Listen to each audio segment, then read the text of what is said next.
احترامات عبید قمریانیم څنګه تاسو لرم چې روغ جوړ او خوشاله وي.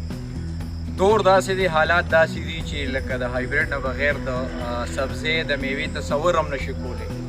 خو چونکې زمونږ کلی دی او دا به ووایو چې الله تعالی ډېر زیات فضل او احسان دی په مونږ او تاسو باندې چې الله تعالی مونږ له که مونږ نامنونکي هم یو خو الله تعالی مونږ له رزق راکوي. هر یو سړی چې کوم دی ښه په مړه خېټه رزق خوري او بیا ویده کېږي.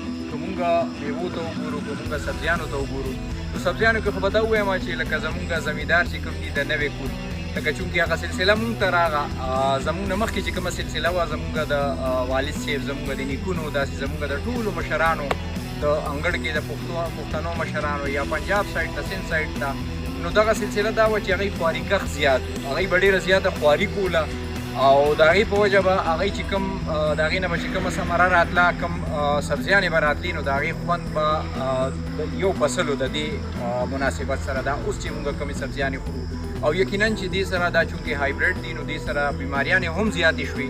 همدغه د پشکال ورځې وې چې ما ته یاد شي چې مونږ په دې کې لونه هم کول، غوبلونه به مو ورکې کول او ورسره به مونږ ورکې مونږ د ولیبال گیم کولو، نو اکثر له به ون ډے مو کوله، نو سړې غرمې به وي خو مونږ به نه پوهېدو په دې باندې. د هغې وجه دا وه چې لکه مونږ ته غذا هغسې را رسېده.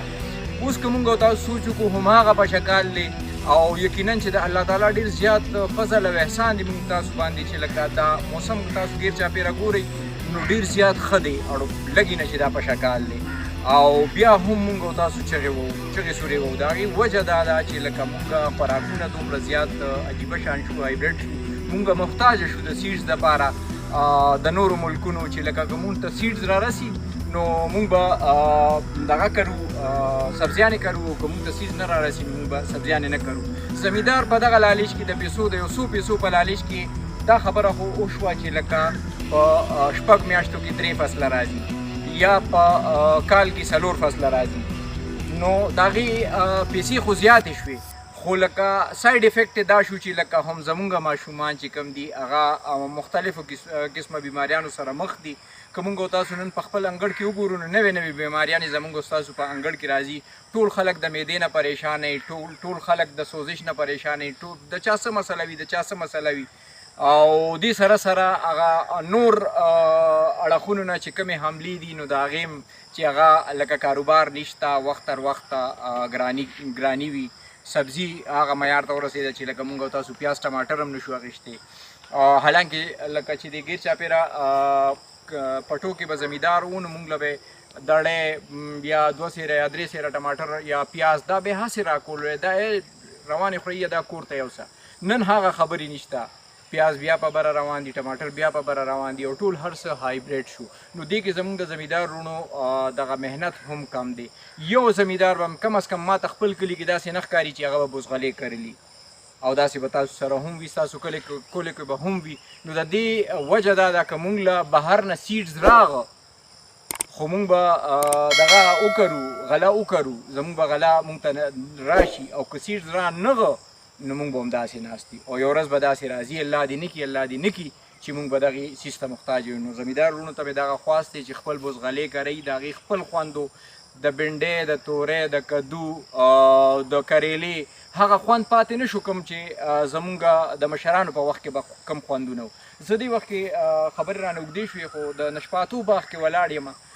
د اکرم بای ډېره مننه، نورالله بای ډېره مننه، دې مې ځان سره روان کړو، چکر مې والو، خو ما دا خبره تاسو ته در په یاد کوله چې دا واحد پل دی، لکه دا واحد فروټ دی چې دا هایبریډ نه دی، دا هایبریډ نه دی او دا پیور دی او د دې دغه هم ناپید دی. دا یو څو باغونه دي، په کلو کې یو باغ نیم وي، ډېرو کمو کلو کې دا باغونه دي او دې سره سره که تړلې تاسو زما ملګري دې نه خبر وي نو بټنګ بالکل ختم شو. دلته دې ایریا کې زه بټنګ نه وینم، بلکې ما د خپل ټول کلي کې بټنګ نه دی لیدلی. د بټنګ یو خپل ټیسټ و، هغه به زیړبخن شان و، دا نشپاتې ده، دې کې آیرن زیات وي، دې کې وټامن زیات وي او دا هم زیات تر بار ته ځي.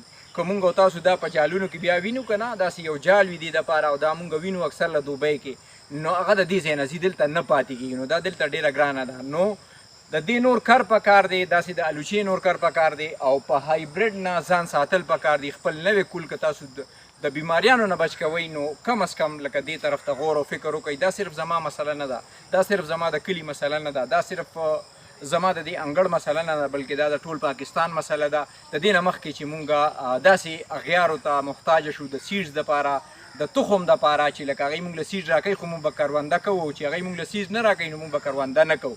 نو زمیندار وروڼو ته مې دا خواست دی زما د پاڼې نه که هغوی ما ګوري یا داسې خلک چې د هغوی زمیندارو سره تعلق وي او مونږ ګوري نو ورته زه دغه ریکویسټ کوم چې خپل بزغلې دوباره بیا وکرئ او الله دې وکړي زمونږ دغه وطن دغه رنګ سرسبز و شاداب وي او مونږ او تاسو د دې دغه میوجات چې کوم دي، پیور میوجات چې کوم دي، کوم چې سره باندې به کېده، کوم ته به چې لکه د ډیران سره اچولې شوه، کوم ته به چې لکه د څاروو او هغه سره اچولې شوه، نو د هغې به یو خاص قسم خوند وکړه. زه تاسو سره د دې خوند شریک کوم.